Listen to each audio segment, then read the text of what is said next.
Akukho zigameko ezitheni ezibikiwe emva kokusabalala kwezindaba ezithi kuzovalwa thaqa izwe ukuze kukhishwe ejele wabengumengameli wezwe uJacob Zuma.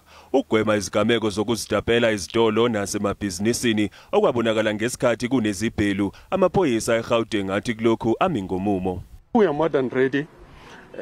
Because of it is not only about the law enforcement agencies of the country, it's us and the community, the law-abiding citizens of this country.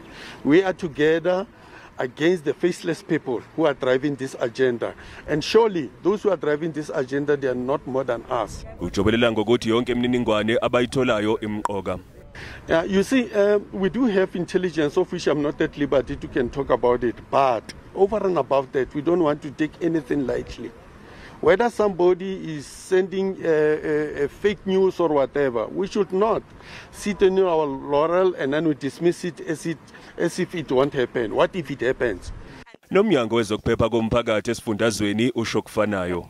Situation is under control. I mean, the law enforcement officer, sibizana baselifini this time. We are permanently come and be on standby so that then if anything needs your action, they are able to act very quickly. Even those that were borrowed to other provinces, they are now back here in Gauteng. 100% sure we've got many personnel that will be able to assist us.